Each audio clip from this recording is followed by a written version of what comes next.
What is up, everyone? Welcome into another one of our NFL DFS DraftKings Advice videos, this time for Week 5.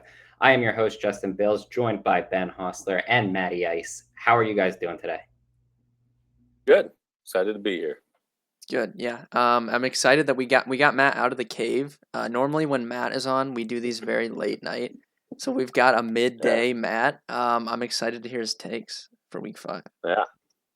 I'm A usually lot just going grumpy down. and tired at the end of the night and just so a little ornery. We got a But yeah, good mood, Matt, it'll be here. good. I feel Yeah, like no one actually knows your name because we just call you Matty Ice every time on this, which that's fine. kind of Good. kind of how we like it. Yeah, I Um, like it. But prior to starting, just to go over a few things, we do have all kinds of free content at dfskarma.com. If you're looking for sports betting stuff, we have that at betkarma.com. You can also get into our free Discord. Go to either site. You'll see a nice little link for our chat. Or if you go down to the description, you can also find the link there, as well as to our core plays, where you get all of our core plays along with premium Discord chats, our projections, which Sam has done an absolute fantastic job with, ownership projections, all that kind of stuff.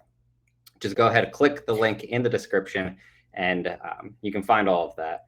Also, if you enjoy our content and this video, please give us a thumbs up, subscribe to the channel, turn on the notifications so you don't miss anything with the little bell, and leave us a comment. Let us know how we're doing, your favorite plays of the week, anyone you're looking to stack. Any questions you have, we'll be in throughout the week to answer them all.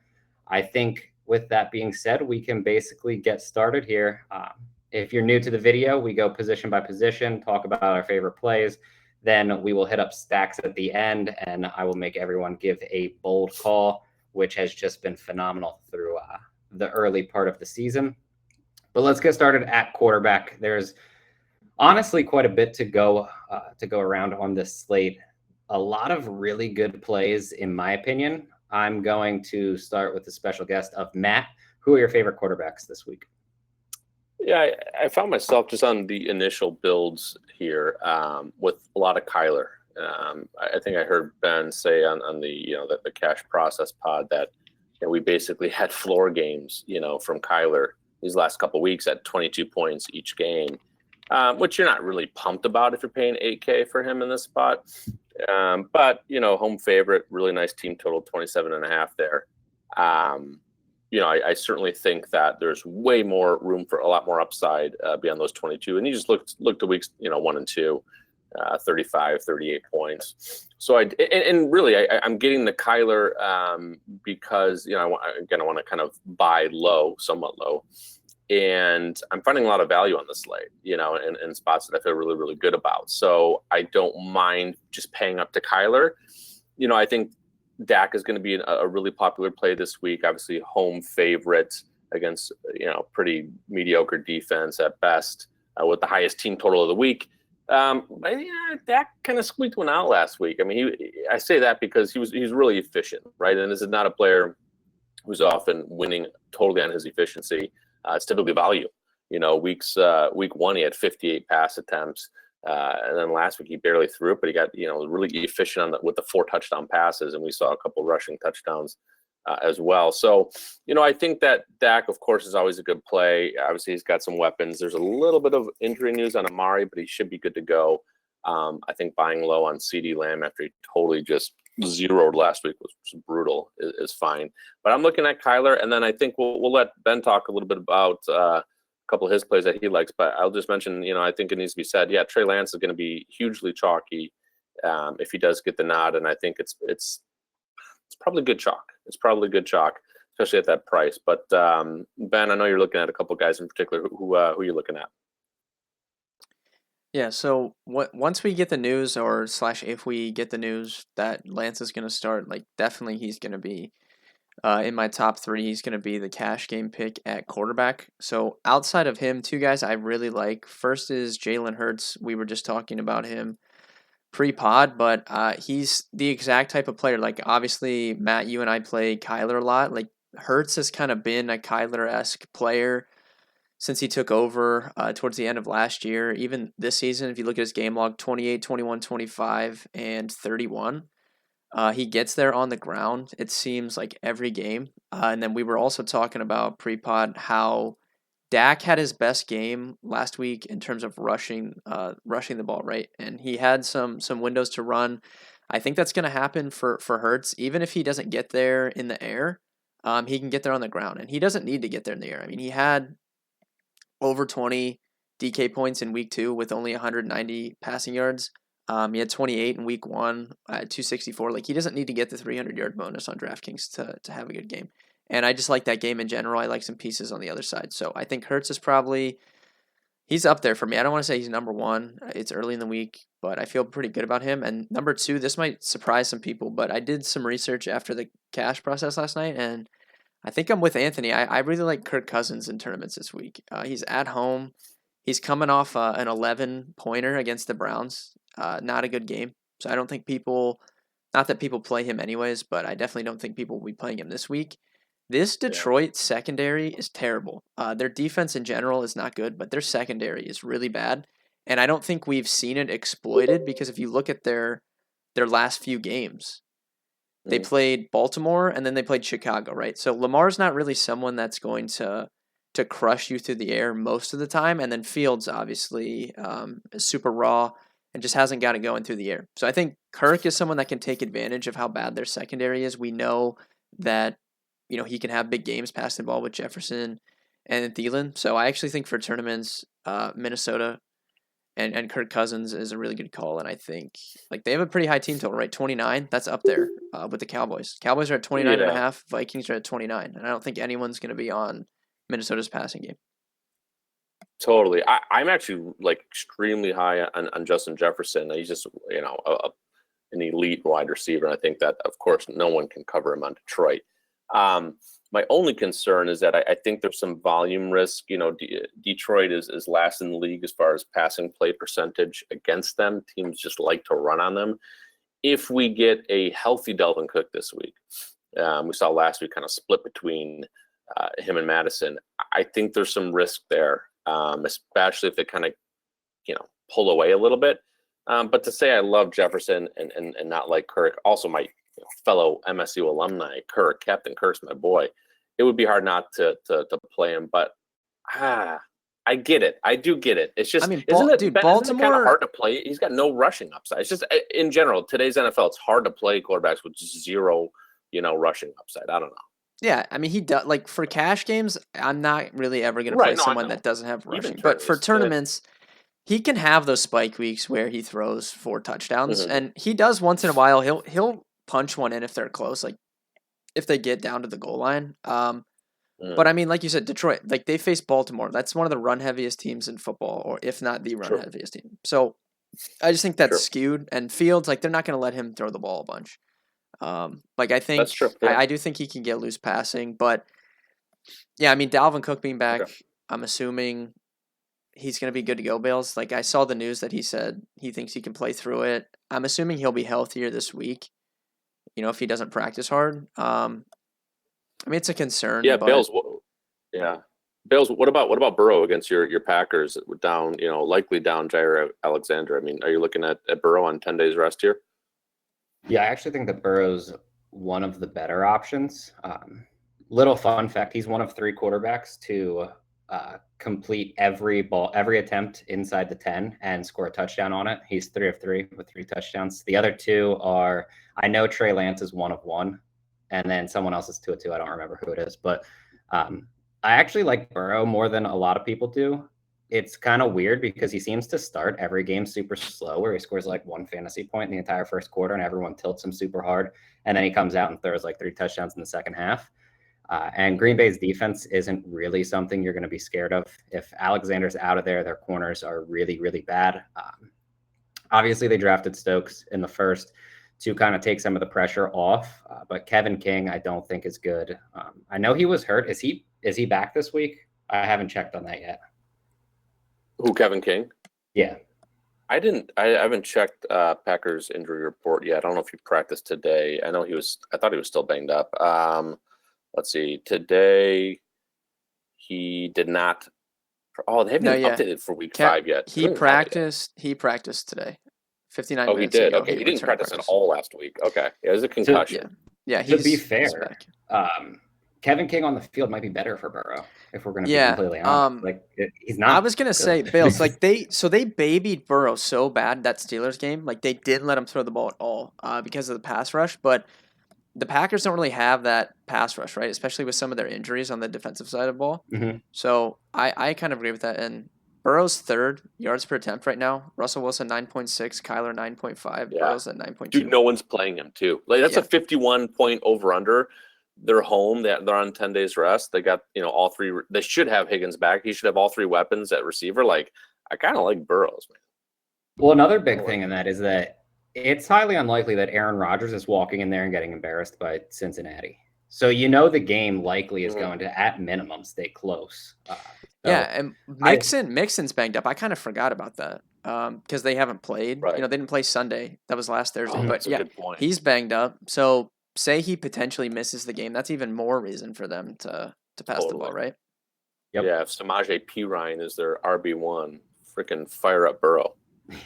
There's actually two more quarterbacks right around Burrow's price that I like. And I was considering both more than Burrow. And now that we've actually discussed it on here, I feel like I'm leaning more towards Burrow. But one, Daniel Jones is currently projecting as a chalky option. If that's the case, obviously I'm not going to play him.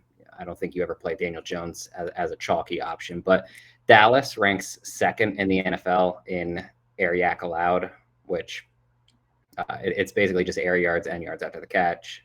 I believe Matthew Friedman coined that term on Twitter, which I actually really like it. But they rank second in air yak allowed. And obviously we know that Daniel Jones comes with quite a bit of upside, plus the rushing potential after Sam Darnold scored 2 touchdowns against them last week. Again, this solely goes to if ownership bounces off of Jones and just moves solely to Trey Lance. I do think that if you can get Daniel Jones in the lower percentage, he's a really fine play. Another one that I'm pretty interested in is Taylor Heineke. He's just significantly better than people will ever give him credit for in terms of fantasy. Even as a real life quarterback, it's not like he's playing that bad. The Saints, they're a very good defense. It's not a defense that you're really trying to attack. They're not giving up a lot of passing touchdowns or anything. But at the same time, they rank, I believe, in the bottom 10 of the NFL in air yak allowed. So there's at least upside in that situation. And you guys can correct me if I'm wrong, but literally no one is playing Taylor Heineke in this matchup, right? No. I mean, I like him too, actually. I know Ben played him. Did you play him in cash last week? I played him in cash last week. I didn't lose because of him either. He had a great game. No, and he had a good game. Yeah, he had a really good game and lost a possession because they took that kickback. I don't know if that was to start the second half, but they returned a kick. So that he lost a possession and still had a really good game. Dude, and New Orleans on the road is a different team. They have the check. I mean, I know they're generating some pressure, but certainly not what they used to. I mean, yeah, they're bottom 5 in the league for pressure rate, and they're also kind of a pass funnel. I mean, they're third highest in the league for pass play percentage.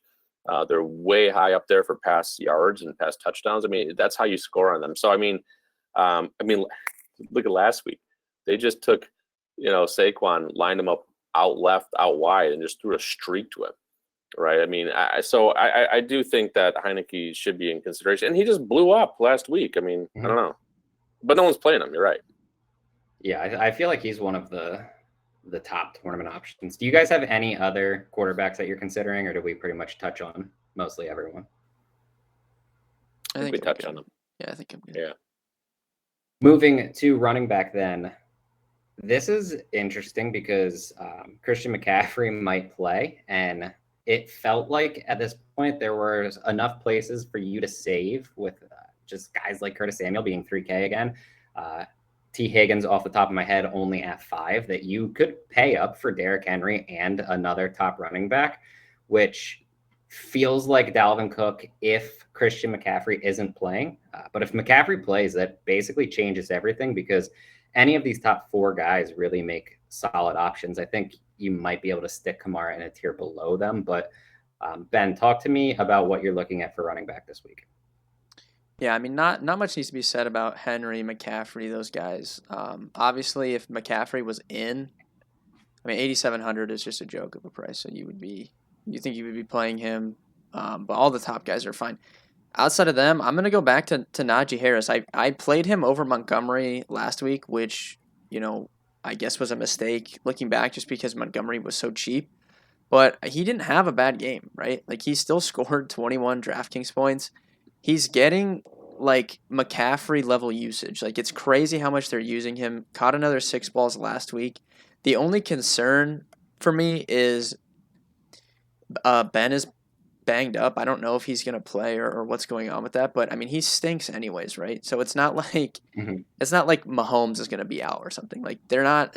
Ben hasn't been performing very well for the season. It is a tough matchup against Denver, but I just don't care with the usage he's been seeing. And if he was like decently lower owned than I expected last week against Green Bay, I don't think people will play him against Denver just because they know Denver has a good defense. But it's tough for me to fade that usage. I like DeAndre Swift in that mid tier as well. So, maybe in tournaments we can play the Vikings passing stack and run it back with Swift. I don't know. People generally look for a receiver to run it back with, but Swift is involved enough in the passing game that I think you can run back that stack with him. The other one I want to mention is that's just not obvious is probably Chase Edmonds. I know Matt was talking about Chase Edmonds a lot last week, but this is another guy that's getting crazy passing game usage, running a ton of routes. And on teams where you're not using Kyler, I think plugging Edmonds in makes sense because you get some exposure to Kyler and the Cardinals offense, and you don't have to, spend up for Hopkins or use Kyler at quarterback. So I like Edmonds in tournaments this week as well. Yeah, for sure. I do like Edmonds a lot, and I'll be bringing him up again, believe it or not, in the tight end portion of the show. It'll make sense eventually, I promise. Seriously, one of the contenders, I think this week, Zeke is projecting out to have some ownership. He's at a really fair price. He's coming off he had 2 touchdowns last week, I think, right? But I'm thinking I actually much prefer Saquon on the other side of that matchup. Whereas, Zeke is the home favorite with the biggest total of the week. Good, really good offensive line for running so far this year. I get all that. But, this Pollard thing, it's a real thing. Like, there's these frustrations all across the league. You mentioned Swift, but there's this annoyance of Jamal Charles. You got Jamal Williams, rather. You got the issue in Cleveland. These 2 backs, it's just really frustrating. Pollard got stopped at the 1, and then Zeke punched it in. So we'd probably be having a slightly different conversation this week if Pollard was able to get one of those tutties. And I just think that, what's underrated is what's happened to Saquon the last 2 weeks. He's gotten healthier and healthier. I love that he didn't practice again today to just really continue to build, more and more fitness, with that coming off that knee surgery. The last 2 weeks, he's had 13 targets the last 2 weeks. Again, they lined him out with no Slayton, with no Shepard. They just lined him out wide last week, threw a 54-yard touchdown bomb to him, said, screw it, run a streak because you're fast, and when you catch the ball, you can juke people out, and he did that. He's getting a lot of targets. As far as the matchup, I think this is probably shocking to some people. I mean, Dallas, they've been good, but they've actually given up the second most yards before contact, behind only Houston, this year in the whole league. Whereas yards before contact created, Giants is the second best on the slate for yards before contact. And, they don't have a great O-line. They've had some injuries after already not being a really good O-line. But, it's not all about talent. It's about blocking schemes and whatnot. So they've been doing a good job. I think that you're okay either way. If they're keeping in the game and it's kind of a game situation neutral, Saquon's getting fed. He's getting all the looks, not some of them like Zeke is. And he's going to get all the passing down looks as well. I mean, again, 13 targets the last 2 weeks. You got to love it. And this is a big play guy who's looking like really good again. I haven't liked him in like a couple of years because he was just so dusty and his line was so bad. Their offense was so horrible. They're looking better. They really, really are. And I think I'd like to play more if Slayton stays out, and even more if Shepard stays out. The other last thing I'll mention is that the pressure rate is what the strength is for Dallas's defense. which is really good for Saquon because you got all those dump off passes as well. So, this D line is creating a ton of pressure, but they're giving up a lot of yards, on the ground. So I think it's a really good matchup for Saquon. I know I spent a lot of time talking about it. The only other one I want to kind of mention real quick, he's probably going to be chalky, but I like Uncle Lenny, man. I think, am I right, guys? Is he lining up to be chalk? Is that probably fair? I was going to ask you guys if that was chalk you were going to eat or not. So I totally am, dude. I actually am. Like, it's an awesome matchup against Miami. They're probably a little pissed off after just kind of underperforming last week in the big primetime game, and he's the only game in town right now. On that offense, and I just like huge total home favorite. I don't know. I think Uncle Lenny makes a lot of sense at that price. Yeah, I went from the biggest like Lenny hater like early in his career to now like the last like ever since like coming into last season before he got cut, I was on him for season long. So I kind of like I think people overcorrected how much they didn't like him.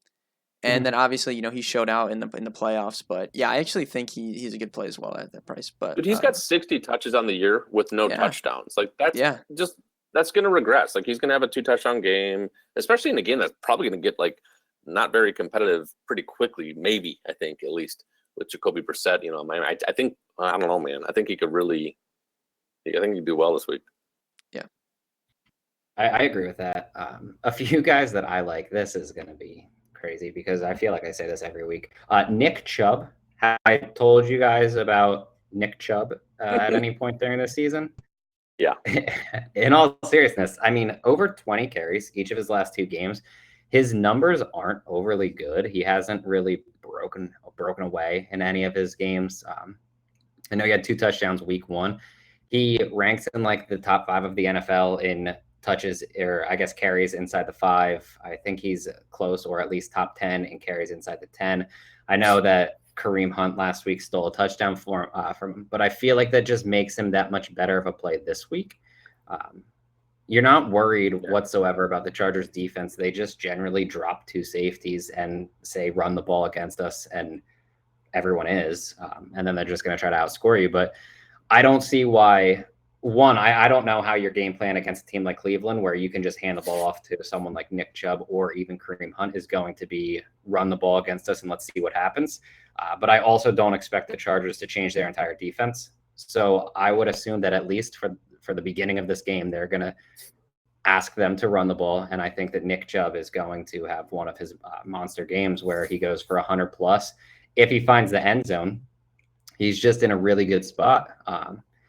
And then I do think that you actually can use Kareem Hunt too. It's not like they're limiting touches. Like, don't get me wrong, Kareem Hunt's not going for 20 plus touches or anything, but he's getting around like 15 per game. So with his skill set, especially since he does occasionally see the red zone looks, you really only need a few things to go right to the point where he performs well. I don't believe that you played Nick Chubb and Kareem Hunt on the same team together. That's not what I'm saying whatsoever. But using one or the other, you just kind of need a little bit to go right, and then you can get the ceiling from them. The other guy that what was that? No, go ahead. Well, the other guy that I was just considering at this point would be Damian Williams. Obviously, David Montgomery isn't going to play this week. Williams gets the plus matchup against Las Vegas. He looked good against Detroit. He played well in the limited touches. I think he had 10 touches on the game.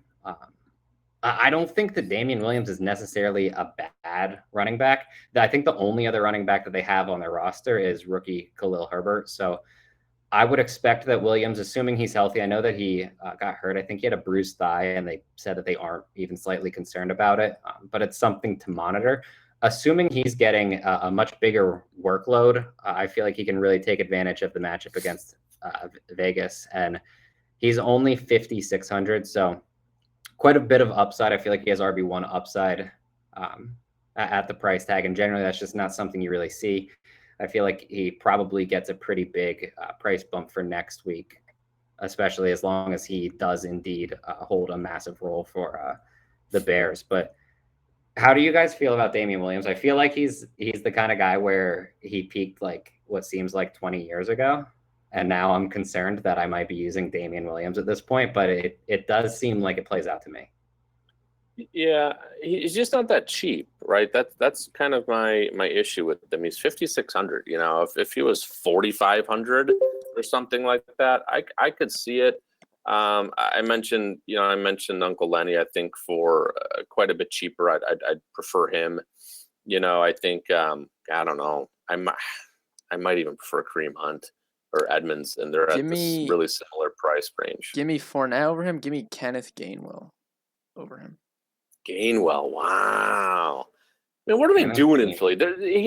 They're so bad. Like, they're just ignoring Miles Sanders, man.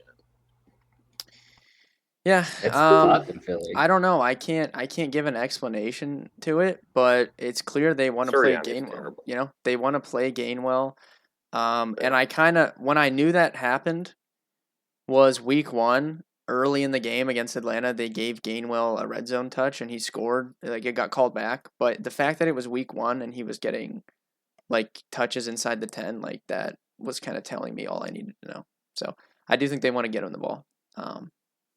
Yeah.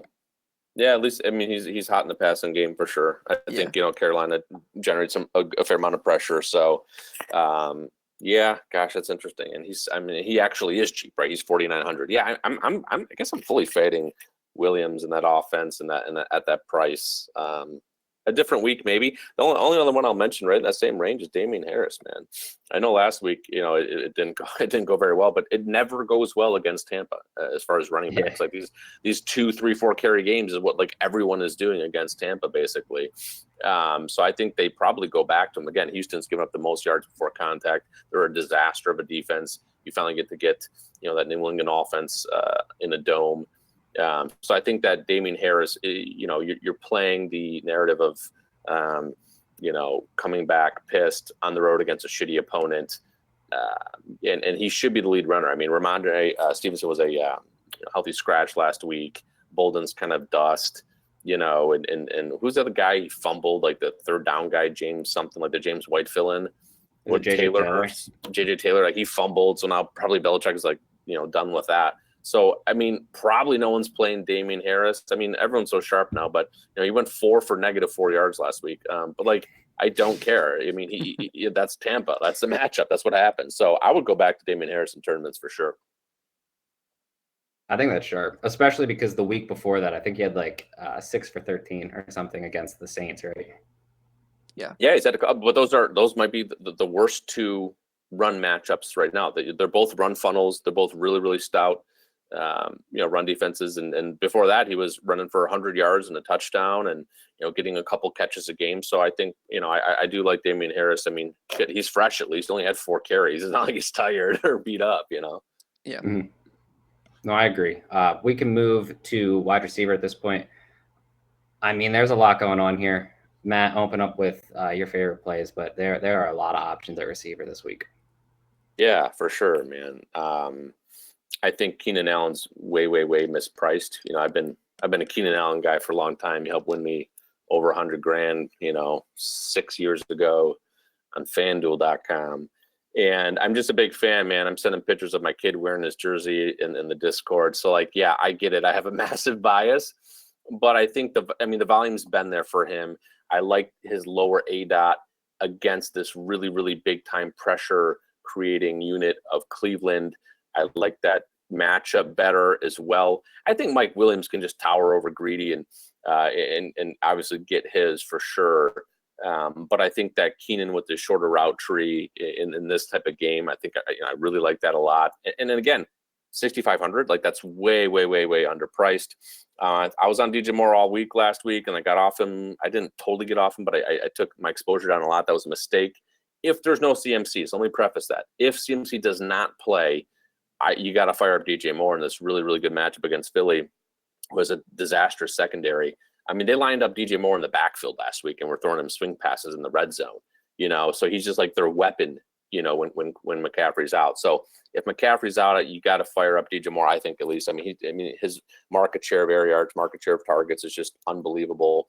My other favorite, maybe my favorite play of the week, which I don't think it's going to get much ownership, and it's going to be even less ownership if Dalvin Cook looks healthy this week, but that's Justin Jefferson, man. He's just an alpha, dude. He would have a touchdown in every game if they would have reviewed that call on week 1. He is just ungodly talented. He's just going to dance all over Detroit, man. It's just like Justin dance, man. I can just see one of these eruption games with 180 yards and 2 touchdowns type of stuff. So I love JJ. And then the 2 cheap guys that I'm liking, and I bet you these are 2 that Ben really likes, but I'm hoping they are at least. I really like Laviska Shenault this week with no DJ Shark. I think that, we saw what he did last week when Shark went out. He got that huge 50-something yard pass completion. Then he got stopped at like the 1-inch line in the red zone. They designed a play for him, a really nice in and out. I think that, this matchup's really, really strong. Tennessee is not a good pass defense, so I'm really loving Shenault. And then the other cheap guy that I like, the last one I'll mention, which I know is Ben's boy, is Waddle. I'm really kind of debating Waddle versus Gesicki. I'm starting to lean towards Gesicki. I mean, no one runs more slot routes in the league as a tight end than Gesicki. He's also had the most yards since Jacoby Brissett took over. But Waddle, again, this is a pass funnel. I mean, Tampa Bay's given up the most DK points to wide receivers this year. They're giving up the most everything: catches, yards, touchdowns. And now they're less healthy than they were a week ago coming out of that game. In New England, there's some more injuries in the secondary. I think that, Waddle is the play at wide receiver. Yeah, Devontae Parker's had a lot of targets, the same amount as Waddle. But Devontae's got that much bigger ADOT. There will be some pressure from the Tampa Bay line. I do think that Waddle should get loose. I mean, the guy had like 13 targets 2 weeks ago. They got to get him some production. So I'm kind of between picking Waddle or Gesicki in there. And I'd love to hear, Ben, some of your thoughts on that. Yeah, I would say you and I are on the same page this week. Definitely. I think this is a really fun slate the more I've looked at it. I think at the top of receiver, outside of Adams, Jefferson's my favorite. Definitely was going to talk about him. Obviously, I talked about Kirk at quarterback. But, I mean, if you looked, you talked about how good he is. 41% of the team's air yards. This secondary, I'm telling you, this is literally on paper might be the worst secondary in football, and it just hasn't been exploited because of the 2 teams they've played. And I definitely agree. I think Jefferson's going to carve them up. Hollywood Brown dropped like 17 touchdowns. He dropped 3 touchdowns against them. I was so pissed. Even if he just caught them, the numbers would look so much different. For Detroit. Right. So I think Jefferson's going to carve them up as well. Love him. DJ Moore, great play as well. No problems with that. In the mid tier, I love that 5 to 6K tier because I love Devonta Smith at 5,900. This is another guy. We have not seen his ceiling yet, right? 22 last week, 22 DraftKings points, 10 for 22, didn't catch a touchdown, hasn't had a touchdown since week 1, but another guy that's dominating the air yards. He's 6th in football, almost 44% of the team's air yards, and I like Hurts, so I'm going to be interested in him. I like Jacoby Myers a lot. The hot button thing this week is Jacoby Myers has never caught an NFL touchdown yet. That's going to eventually change, and he's getting so much usage from Mac. He's playing that slot role that Mac likes to target, going back to Alabama. Great matchup against Houston, so I love Jacoby Myers at his price. All the Bengals guys are in there, right? Higgins, Tyler Boyd, Jamar Chase. Jamar Chase is stupidly priced for his ceiling at 5,800. So I love that 5 to 6K tier. And then below that you nailed the 2 guys that I'm really interested in. Shenault, I think, is a cash game lock this week at that price.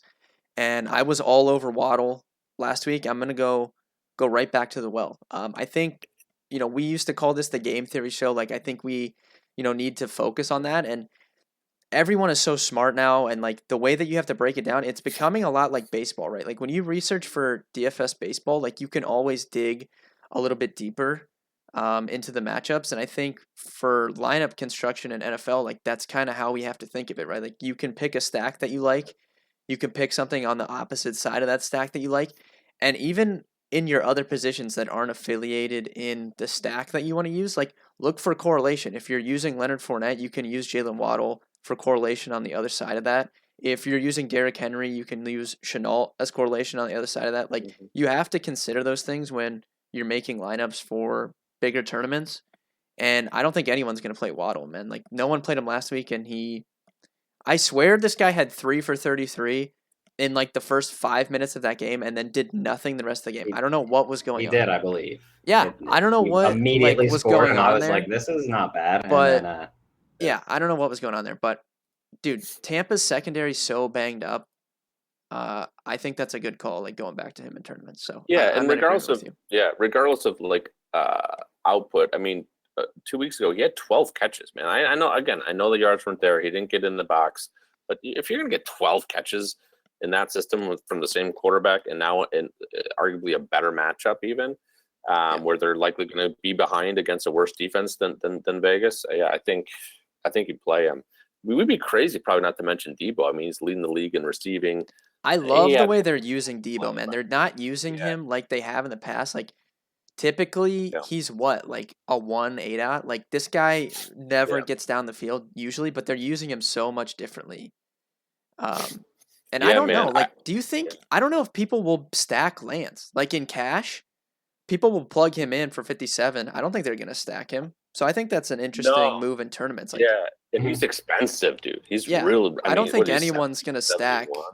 guys with Lance. I think they'll just This is play such him in cash. this is such like an old guy thing, and I can't believe I'm like admitting this, that I feel that I think this way. I don't think this way, but dude, I don't know if you watch like the highlights over like in that game. Like, I've never seen a more like intense individual, like so jacked and geared up, and like getting in everyone's face, pulling Trey Lance off to the side before like, dude, he is like an animal this year.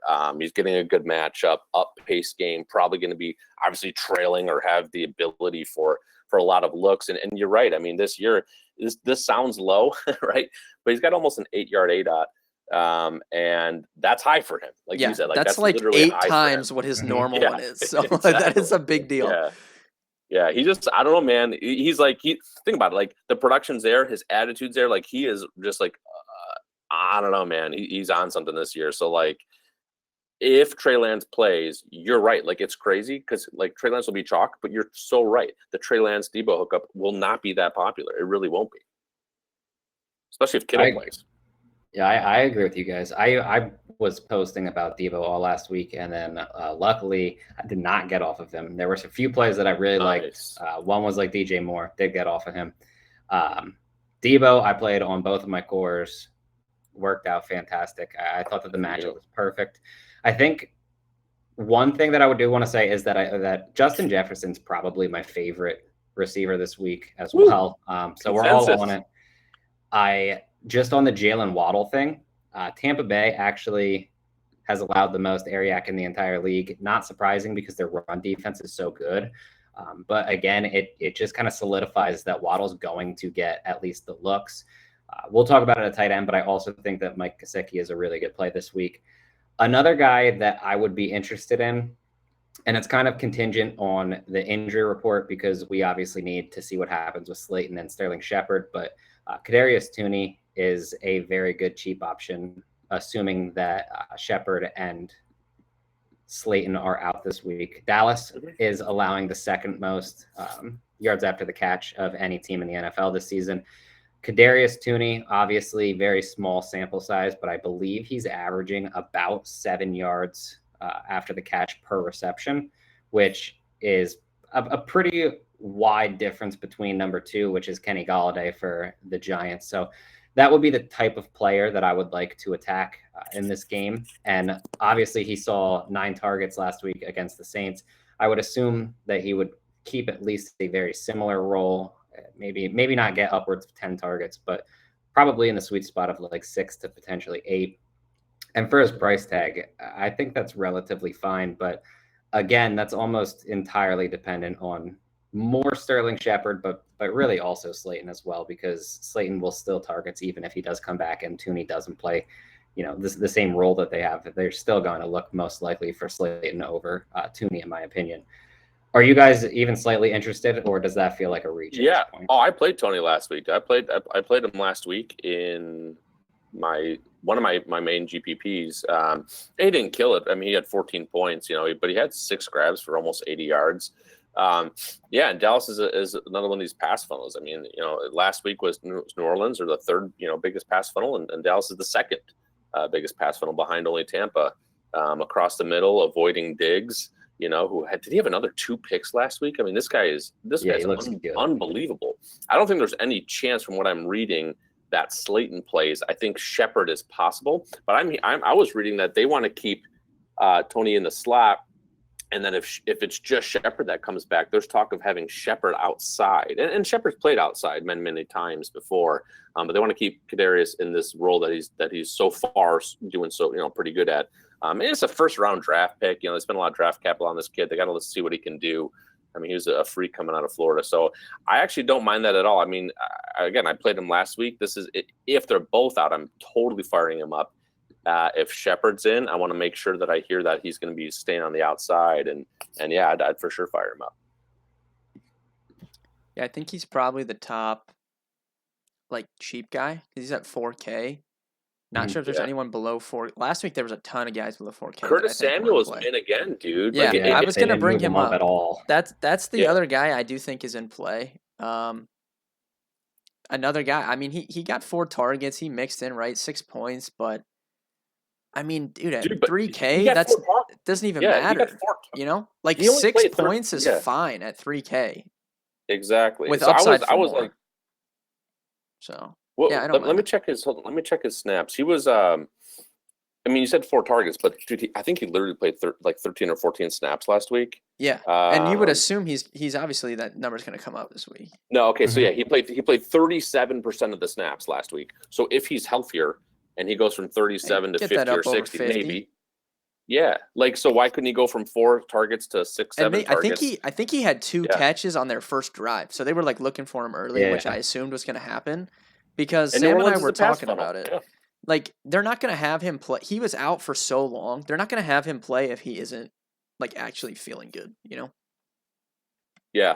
And again, facing a pass funnel in the same matchup that Kadarius had last week. Yeah, I think that – I mean, he didn't practice today, but, that's just a Wednesday, So they did that. They do. We'll see what happens Thursday, Friday. Yeah. Mm-hmm. Cool. I completely agree with you guys. We can move along to tight end here. Ben, start us out with who you're looking at. Obviously, no Travis Kelce, which kind of makes tight end a little bit more difficult this week. But what are you looking at? Yeah, I think tight end's interesting this week. I think there's a lot of good, 3 to 5K plays, but I don't think there's one that sticks out far above the rest. So I think we'll probably see pretty spread out ownership here. I think Ingram's going to get attention. He was owned last week, highest over under. He's only 32. They're probably going to have, I'm assuming that it's unlikely both their receivers play this week. So I think, like you said, Shepard maybe could come back, but I think it's unlikely both of them come back. So I think he'll get ownership. I think he's in play, but I really like Conklin. I talked about in the cash process. I think that's a good way to get cheap exposure to the Vikings. I think you can use him with Jefferson and a Kirk stack if you want to do that. Gronklin, baby. Yeah, Gronklin yeah, I'm down. I'm down to call him Gronklin, dude. I'm in on Conklin. I played him last year at the end of the season a couple times. I think he's good. He's sneaky athletic, so I'm good on calling him Gronklin. So I'm in on him. You guys talk Gesicki up. I'll let you guys talk about him. I do think he is in play. I know someone commented this. I think this is probably too thin, but I know someone commented on the cash process about Ricky Seals-Jones if Logan Thomas is out. He's $2,500, right? You're talking about $600-$700 difference to get to someone that I feel more confident in. So I don't think this is the week that I need to go down. Disley opened up so much last week. That was a little bit different situation, and we've seen Disley have killed big everything. games. Yeah, he definitely stunk. But we've seen him have big games in those situations before, so it was a little bit easier to play that, I feel like. So I think I'll probably be living in that 3 to 4K tier, but I really like Noah Fant in the tough matchup against Pittsburgh. I don't think people will play him. I like him in tournaments again this week a lot. Yeah, it's going to be spread out. I think you nailed it. I just happen to be on different guys. I've kind of settled into a few. First one I'll bring up is actually Max Williams. I said I was going to get back to Edmonds in a minute, and yeah, this is the connection. So, so first of all, I mean, Max Williams is catching everything inside. I mean, he has a 94% catch rate on his targets. He's getting involved in the offense, and when they're in game plans where they're not going so much 4 wide, they're going 3 wide, and they're putting Max Williams on the field. This was always a guy who profiled as really, really athletic coming out of school, and he just never really put it together. He had some issues off the field. The last 3 games, he's had 15 targets over the last 3 games. Week 1, he wasn't really involved in the game plan at all. On the road against Tennessee, they didn't really need him. There was a blowout win. But again, averaging 5 targets the last 3 games, got in the box last week, looked really, really good. And you're just seeing that confidence building. I mean, just catching everything thrown his way. But the biggest thing is the matchup. I mean, there's a guy named Azeez Al-Shaair. Okay, and I think I said that right. He's an outside linebacker on the 49ers. He is a disaster. Okay, he's an undrafted free agent. It's Justin Bales out there playing outside linebacker, basically. Dude. This guy, or me. I mean, whatever, right? This guy is horrific. Last week, Russell Wilson threw 2 touchdowns, both of them in Al-Shaair's coverage. They have a lot of secondary problems, right? We know that. Quan Williams is out still. What's his name? Josh Norman went to the hospital last week. He's like out. They have problems on the back end. So they're letting this guy kind of just play like a slot cornerback route or role. And he let both touchdowns. I mean, they put DK in the slot and they're like, okay, yeah, fine, leave him there. And they immediately throw a quick slant to DK and he scores a touchdown. Then they leave him in the slot against Freddie Swain and he just runs past him and catches a touchdown as well. Week 1, the 43-yard touchdown to DeAndre Swift was in Al-Shaair's coverage as well. So he's just like this massive coverage liability for 2 straight years now. Again, UDFA, not athletic, really like insanely brutal from a coverage standpoint. So you're going to be looking at a lot of Edmonds and Max Williams, quite frankly, to pick this weak spot out. And like, dude, who am I? Like, I'm just some guy. Like, if I know this, the Cardinals know this as well. Like, this is easy stuff. He's on all these highlights, just chasing people down as they run into the end zone. So I think that, Max Williams is a priority play for me, believe it or not, because I am playing a ton of Russ. I'm playing a lot of Kyler, and like, it's hard to pick a receiver. I mean, it's like an equal share, of targets between all of them. Anyone that's been playing knows, I mean, how do you pick between these guys? D-Hop's not his normal self. AJ Green gets some touchdown looks, but I don't know. Rondale's kind of in and out. Kirk did great. Then he had 1 target last week. So I like going with Max. I like going with even pairing with Edmonds. The only other 2 I'm looking at really tight end on the low end range, because a lot of my builds are looking in the low end. I mentioned Gesicki. He's effectively a slot receiver. He's running the most slot routes in the league. And we know that matchup in Tampa is just unbelievable. Gesicki's the 2nd most athletic tight end in the league, behind only Kyle Pitts. And he's looking really good. Again, Brissett's just looking at him all the time. He's got the most yards since Brissett took over. Then I think just Jared Cook's just a misprice because he played, was it Sunday night or Monday night? And, he finally kind of turned in some production there, had 6 for 70 and a tutty. So he had almost 20 DraftKings points. And he's been on the field a lot, been getting some decent looks. Parham got a touchdown in the first drive. So that was kind of fluky. But I think Jared Cook will probably grab some ownership. Decent matchup against Cleveland, but I gotta say, man, like, I don't know, I'll probably get burned. I mean, it's Max Williams, but I'm heavy Max Williams and Mike Gesicki. Maybe in lineups that I'm not featuring Waddle, I'll look to Gesicki. I like the conviction. Like, you didn't just say you like Max Williams. Like, this was like conviction. All right, yeah, this was me saying Pat Freiermuth is going to score a touchdown. You've called out Max Williams. If he has a big game, I don't know. I might have to cede tight end whisperer duties to you for like a week if you hit on Max Williams. Yeah, we'll see, man. Max with 2 X's, dude. Yeah, I wasn't thinking that much about Max Williams prior to this, and now I feel like he's going to be my highest owned tight end. It's just the conviction that he delivered this with. It wasn't like, baby. Like, oh, yeah, I think Max Williams is in play too. Max Williams week. Yeah, he broke this down. He was grinding the film. He was grinding film. I literally was. I actually was grinding film, guys. I swear to God. Grinding. I was watching all 22 coverage and shit, dude. I swear to God. He's a film grinder. Where is Matt's been cloned? It's Anthony. He's watching the ESPN highlights. What's going on? My here? Anthony moment was the Debo Samuel talk. Yeah, I dude. was I literally was gonna say that. Dude. That sounded like something Anthony. I know. Anthony sends me those texts midweek, dude. I'm not lying. Yeah. He'll be like, dude, Yeah. at the gym, just saw on ESPN. This guy's looking really good. I'm like, what are you talking about? You send like Instagram posts and stuff like that, dude. Yeah, for sure.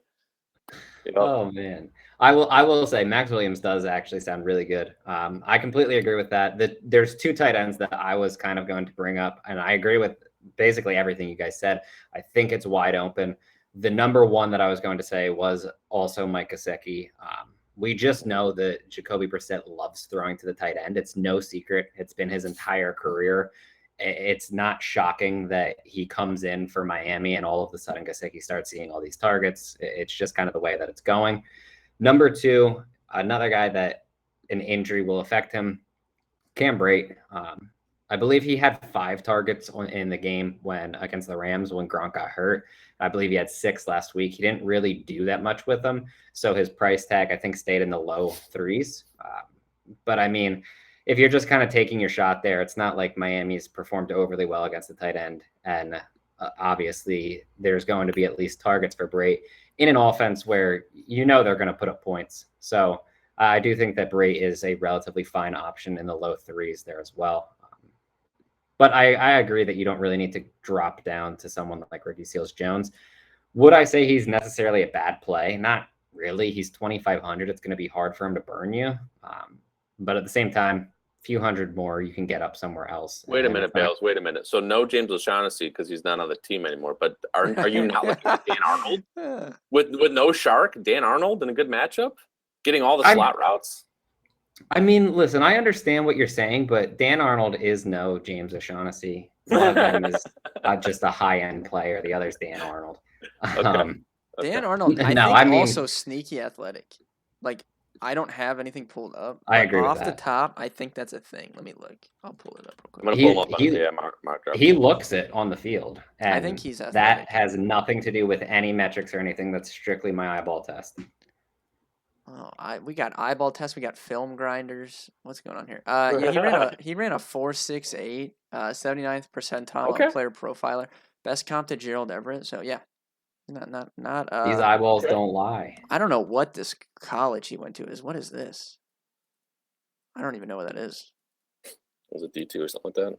I don't know. That looks like freaking D5. You have someone like all right, Adam Shaheen out here. I've been holding a sneeze in for a solid 12 minutes, so let's send this on to the stacks, Bills. For sure. Moving on to stacks to try to finish this up for Ben to get off here. Listen, I can start out here. I think that it's pretty clear. 2 stacks, in my opinion, or 2 game stacks, in my opinion, would sit above the rest. They're also the highest on the slate in total. It's the New York Giants, Dallas Cowboys. Both teams have a ton of players that can be used. Number 2 would be the Green Bay Packers, Cincinnati Bengals. Again, a ton of players that can be used in that. I don't want to go to too much, take everything, because obviously, like we've talked a lot about San Francisco and Arizona, a lot there. The one game that I feel is relatively sneaky would be Tennessee, Jacksonville. We haven't really talked about that many guys, but you obviously have like Laviska Shenault. If you want to take that weird Dan Arnold shot, feel free. James Robinson, we didn't talk about, but he's at least GPP viable in my opinion. And then on the other side, assuming AJ Brown's back, I believe he practiced today. Julio, I don't think did. So I'm 50-50 on whether he would return or not. But Tannehill with someone like AJ Brown back, it's a lot of upside there. And then obviously Derrick Henry. But those are some games that I'm looking at. Matt, what are you looking at in terms of stacks on the slate? Kyler to Max Williams. I mean, but seriously, like I don't know, man. I might play that in cash. I think I might play Kyler in cash, and I don't mind getting a 3,400 cheaper like that with Max. But oddly enough, again, it's a little early in the week, but I don't have a ton of stacks like really planned out. I mean, I'm high on people like Jefferson, but oddly, I don't know if I want to go Kirk with that because I think there's a lot of touchdown equity on the ground in that game, especially if Delvin becomes healthier and healthier. You could triple stack it, of course. Yes, you can. I think I mentioned if Trey Lance plays, I'll have the stones to actually put in Debo as well. I mean, I guess that's not that doesn't take stones. You're playing the chalk quarterback and putting the receiving leader, stacked up. And I guess that doesn't sound that crazy, but I think that's just Trey Lance, the archetype of player that he is. You're going to see a lot of just naked Trey lineups. I do have a stack that I wonder if you guys think it's dumb. But again, I talked about this a couple of weeks ago, and I just thought that, Tampa Bay, when they win games, when they do well, they're going to let Tom Brady throw for 4 touchdowns and get up like 28 something. And then maybe, get more heavy with Uncle Lenny.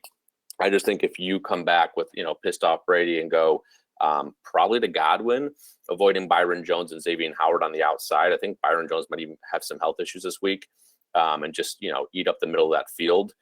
Bounce back game for Godwin, maybe go like a Brady Godwin and then come back with your choice of Gesicki or Waddle. I think that's exciting.